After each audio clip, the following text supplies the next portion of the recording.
Hello students, BA part first के political science paper first की class में कल पिछली क्लास में हमने उत्तर व्यवहारवाद पे चर्चा करी थी और जानने का प्रयास किया था कि उत्तर व्यवहारवाद की प्रमुख मान्यताएं क्या हैं। जब हमने देखा कि राजनीतिक अनुसंधान में हमको टेक्नोलॉजी का उतना महत्व नहीं है जितना सार्थत्व का है। दूसरा पॉइंट हमने देखा था कि तथ्यों के साथ साथ हमें अपने सामाजिक सरोकारों की ओर भी या अपने अध्ययन को सामाजिक संदर्भ के अंदर भी जोड़कर देखना चाहिए। इसके आगे हमने जानने का प्रयास किया था कि जो सोशल वैल्यूज़ हमारे हैं उनके साथ हमको जुड़े रहना होगा और उसके लिए हमें वैल्यूज़ को अपने अध्ययन में महत्वपूर्ण स्थान देना होगा, क्योंकि राजनीतिक मूल्यों की भूमिका बहुत महत्वपूर्ण है। आज आगे की क्लास में हम ये देखेंगे कि उत्तर व्यवहारवादी अध्ययन में राजनीतिक वैज्ञानिकों से यह अपेक्षा की जाती है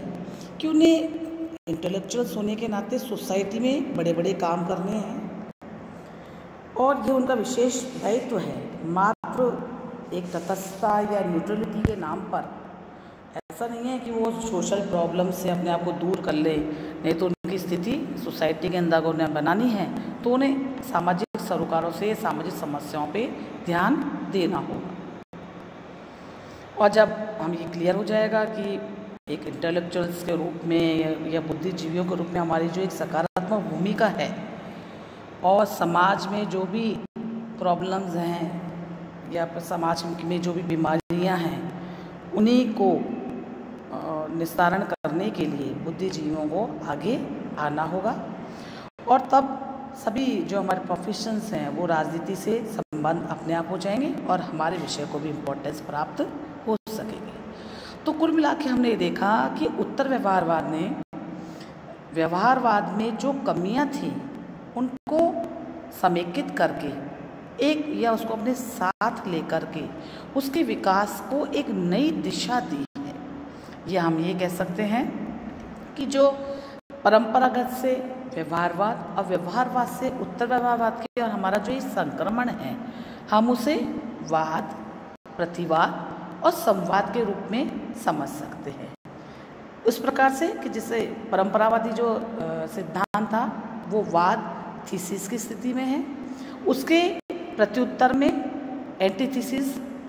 के रूप के अंदर प्रतिवाद के रूप में व्यवहारवाद आया और संवाद के रूप में यानी कि दोनों के कॉम्बिनेशन के रूप में उत्तर व्यवहारवाद आया, जहाँ राजनीति के अध्ययन में मूल्यों के साथ साथ तथ्यों को भी इम्पोर्टेंस प्रदान की गई है और दोनों को मिला करके एक समेकित रूप में विकास की नई दिशा का संकेत दिया गया है। आज हम ये देख रहे हैं कि अब व्यवहारवाद में जो भी अध्ययन हो रहे हैं अब उनमें सामाजिक समस्याओं के समाधान के लिए अब समस्त अध्ययन को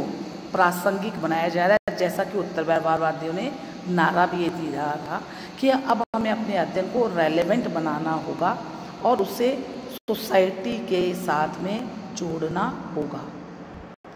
इसलिए अब जो व्यवहारवादी या उत्तर व्यवहारवादी जो विचारक हैं या जो भी सिद्धांतवादी हैं वो अपने अध्ययन को प्रासंगिक बनाने का प्रयास कर रहे हैं। दूसरा नारा जो था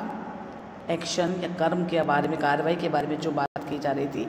अब उत्तर व्यवहारवादी राजनीति में अध्ययन काल में जो भी विचारक हैं उन्होंने अपने आप को एक मानववादी कार्यक्रम या जो भी सत्ता विरोधी आंदोलन है उनके साथ अपने आप को जोड़ा है और जो सोसाइटी का जो वंचित वर्ग है या जिनको हम डिप्राइव्ड सेक्शन कहते हैं, जहाँ पे महिलाएं हैं, बच्चे हैं, दलित हैं,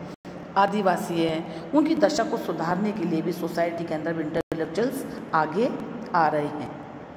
और साथ ही साथ जो वर्ल्ड के अंदर विश्व शांति या पर्यावरण की रक्षा से संबंधित जो भी आंदोलन है उनमें बुद्धिजीवी एक महत्वपूर्ण भूमिका का निर्वाह कर रहे हैं। तो इस प्रकार से उत्तर व्यवहारवाद के रूप में जो समस्त अध्ययन है वो बहुत एक पॉजिटिविटी की ओर बढ़ रहा है और राजनीति के अंदर एक राजनीति का जो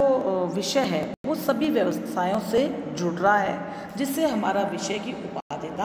आगे सामने आएगी। इसी अध्ययन में एक टॉपिक और साथ में जुड़ा हुआ है कि हम मोटे मोटे रूप में देखें कि व्यवहारवाद और उत्तर व्यवहारवाद में अंतर क्या है। क्योंकि पिछली कक्षाओं में हमने परंपरागत राजनीतिक सिद्धांत पर अध्ययन किया, उसके बाद हमने जानने का प्रयास किया कि व्यवहारवाद क्या है, और उसके बाद हमने देखा उत्तर व्यवहारवाद क्या है। इसको समाप्त करते हुए आज हम ये देखेंगे कि व्यवहारवाद और उत्तर व्यवहारवाद में मोटे मोटे रूप में अगर हम अंतर करते हैं, करीब करीब 4 नंबर का क्वेश्चन जनरली आप एग्जाम्स में भी आता है, तो उसके दृष्टिकोण से बहुत उपयोगी होगा। सबसे पहले हम देखें तो कि व्यवहारवादी अध्ययन का जो मुख्य सरोकार है वो प्योर नॉलेज से है, यानी कि हम वो कह सकते हैं कि व्यवहारवादी अपने अध्ययन में शुद्ध ज्ञान पर यानी कि सैद्धांतिक अध्ययन या थ्योरी पर बहुत अधिक जोर देते हैं। इसके विपरीत उत्तर व्यवहारवादी दृष्टिकोण में अप्लाइड नॉलेज या प्रैक्टिस पर बहुत ज़्यादा जोर दिया जाता है। एक पहला अंतर ये हो गया। दूसरा, व्यवहारवादी अध्ययन में जो बुद्धिजीवी है या जो भी विचारक हैं वो ज्ञान के लिए ज्ञान में विश्वास करते हैं, नॉलेज फॉर नॉलेज सेक, है ना। वो अपने आप में जो अपने अध्ययन को ज्ञान को एंड इन इटसेल्फ मानते हैं, जबकि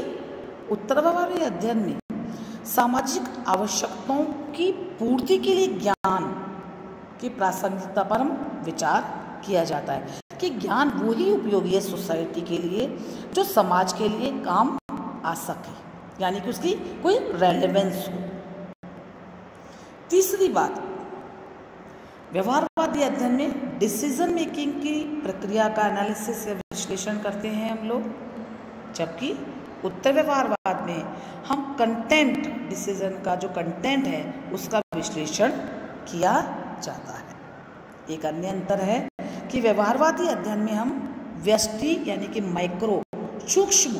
छोटी छोटी इकाइयों के विश्लेषण पर ध्यान देते हैं, यानी कि हमारी जो समझ स्टडी होती है वो माइक्रो लेवल का एनालिसिस होता है, जबकि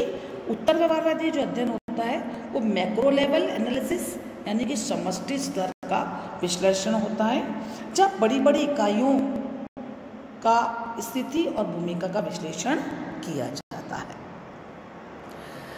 नेक्स्ट हम ये देख सकते हैं कि जहाँ व्यवहारवादी अध्ययन वैल्यू न्यूट्रल है यानी कि मूल्यों से अपने आप को दूर रखता था, वहीं हम देखते हैं उत्तर व्यवहारवाद अपनी पिछली कमी को दूर करते हुए अपने अध्ययन में मूल्यों से भी सरोकार रखता है। यहाँ इम्पोर्टेंट बात यह है कि जब वो मूल्यों को अपने साथ जोड़ता है तो वो आंकड़ों को या सार को भुलाता नहीं है, वो उसको भी अपने अध्ययन में शामिल करता है।